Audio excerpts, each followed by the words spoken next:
মাননীয় প্রধানমন্ত্রীর স্মার্ট বাংলাদেশের দর্শনকে দর্পণে রূপান্তরিত করবার জন্য সরকারের অগ্রাধিকার খাতগুলোতে আধুনিকতা এবং প্রযুক্তির ছাপ দিয়ে চতুর্থ শিল্প বিপ্লবের আদলে উপযোগী করে ভৌত অবকাঠামো এবং প্রযুক্তিগত অবকাঠামোকে বিনির্মাণ করে স্মার্ট বাংলাদেশ অর্থাৎ স্মার্ট সমাজ, স্মার্ট নাগরিক, স্মার্ট সরকার এবং স্মার্ট অর্থনীতির প্রত্যেকটি সুযোগ সুফল সাধারণ মানুষের কাছে পৌঁছে দেওয়ার জন্য এই মহান সংসদে গত 6 জুন মাননীয় অর্থমন্ত্রী 2024-25 অর্থ বছরের জন্য 7,97,000 টাকার বাজেট, জাতীয় বাজেট পেশ উপস্থাপন করেছেন। এই জাতীয় বাজেট সামগ্রিক আলোচনার প্রেক্ষাপটে যাওয়ার পূর্বে আমি গভীর শ্রদ্ধায় স্মরণ করছি মহান নেতা জাতির পিতা বঙ্গবন্ধু শেখ মুজিবুর রহমান, বঙ্গমাতা শেখ ফজিলাতুন্নেসা মুজিব, 1971 এবং 1952 আমাদের সকল শহীদান, 15 আগস্টে বঙ্গবন্ধুর পরিবারের সদস্যকে যারা নির্মমভাবে হত্যা করেছিল সেই বঙ্গবন্ধুর পরিবারের শহীদ সদস্যদের এবং 3রা নভেম্বরে আমাদের জাতীয় চেয়ারনেতা সহ সকল নারী বীর মুক্তিযোদ্ধা এবং বীরাঙ্গনাদের প্রতি আমার বিনম্র শ্রদ্ধা। মাননীয় স্পিকার, সংকটকালীন সময়ের একটি সংকুচনশীল বাজেট আমরা দেখেছি। এই বাজেটের মাধ্যমে হয়তো আমরা আবার প্রমাণ করব যে আমরা যে সংকটের মধ্য দিয়ে অর্থাৎ বাংলাদেশ আওয়ামী লীগ যে সংকটের মধ্য দিয়ে সফলতা নিয়ে আসে। আমরা জানি বিশ্ব অর্থনৈতিক মন্দা, চলমান বৈশ্বিক রাজনৈতিক প্রেক্ষাপটে এই সংকোচনশীল বাজেটের অনেক সমস্যা বা চ্যালেঞ্জ আছে। উচ্চ মূল্যস্ফীতির কথা বলা হচ্ছে, রিজার্ভ স্বল্পতার কথা বলা হচ্ছে, জলবায়ুর প্রভাবে যে কুফলগুলো আসছে সেগুলোর কথা বলা হচ্ছে। সবই ঠিক আছে, কিন্তু এর সম্ভাবনার দিকেও আমাদের তাকাতে হবে।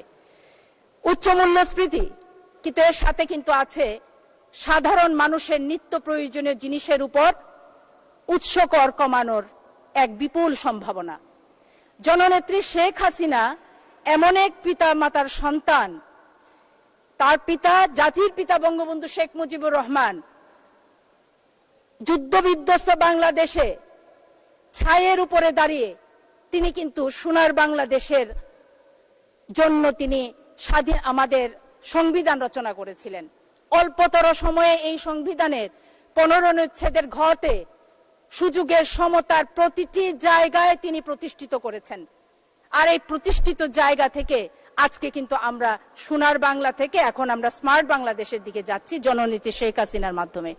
মাননীয় স্পিকার, যে সংকটগুলোর কথা অনেকেই বলছেন, এর চেয়ে অনেক বড় বড় সংকট পেরিয়ে কিন্তু বাংলাদেশ আওয়ামী লীগ 75তম প্রতিষ্ঠা বার্ষিকী গত 23 জুন উদযাপন করেছে।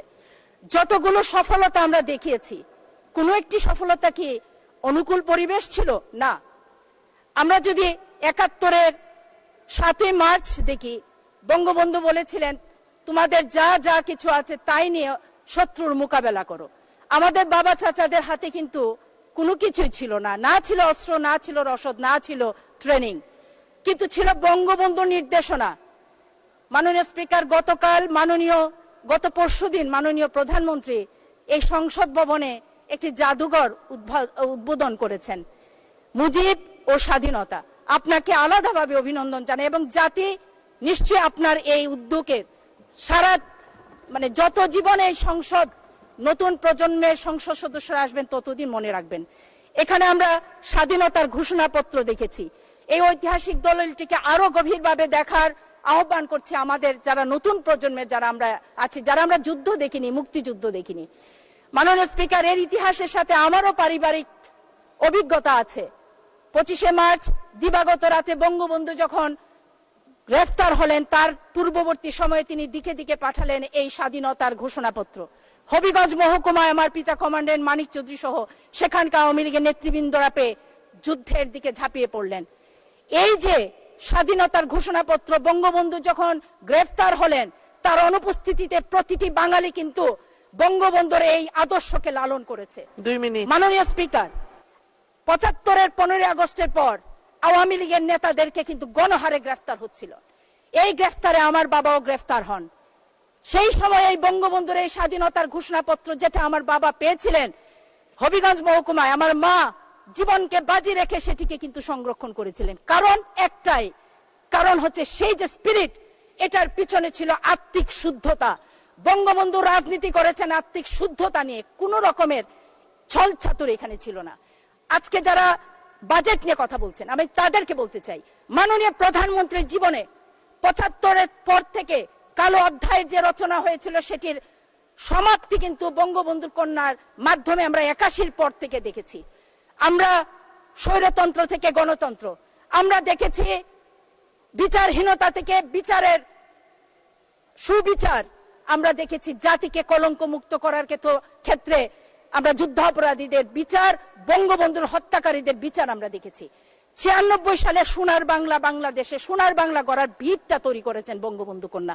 আর পরে বাংলার সাধারণ মানুষ তাকে যতবার ভোট দিয়েছে, টানা ৪ বছরে তিনি বাংলাদেশের জন্য আজকে যে বড় বড় মেগা প্রকল্প, আমি সেগুলো নিয়ে বলবো না, আমি কৃষক, শ্রমিক, সাধারণ মানুষের কথা বলবো।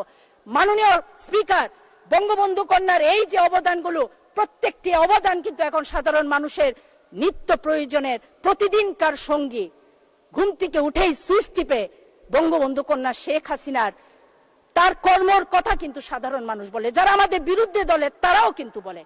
এর জন্য আমি বলতে চাই, যে বাজেট নিয়ে আমরা আলোচনা করছি, এই বাজেটের যে চ্যালেঞ্জগুলো আছে মাননীয় স্পিকার, আমরা যারা সংসদ সদস্য আছে আমাদের কিন্তু অনেক বড় ভূমিকা আছে। আমরা আমাদের কাজগুলোকে মাননীয় প্রধানমন্ত্রী যেভাবে দিনে রাতে পরিশ্রম করে সারা দেশকে এগিয়ে নিয়ে যাচ্ছেন, আমরা আমাদের জনগণের আকাঙ্ক্ষাগুলো পূরণ করার ক্ষেত্রে আমরা আমাদের এলাকায় কাজ করব ইনশাআল্লাহ। আমি আমার মনে করি সিলেট বিভাগে নবীগঞ্জ বাহুবল জনগণ বঙ্গবন্ধু কন্যা শেখ হাসিনার প্রতি আশা রাখে।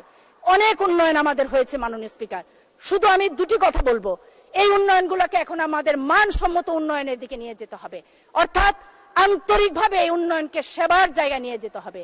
মাননীয় প্রধানমন্ত্রী যেভাবে তিনি আমাদের বঙ্গবন্ধু শেখ মুজিবুর রহমান এবং বঙ্গমাতা শেখ ফজিলাতুন্নেসা মুজিবের কন্যা হিসাবে জাতিকে যেভাবে ওই যে রবীন্দ্রনাথের একটি চমৎকার চমৎকার পংক্তি, উদয়ের পথে শনিকার বনে ভয় নাই ওরে ভয় নাই, নিঃশেষে প্রাণ যে করিবে দান, ক্ষয় নাই তার ক্ষয় নাই। জয় বাংলা, জয় বঙ্গবন্ধু, জয় হোক জয়ত্রী শেখ হাসিনা। ধন্যবাদ মাননীয় স্পিকার আমাকে সুযোগ দেওয়ার জন্য।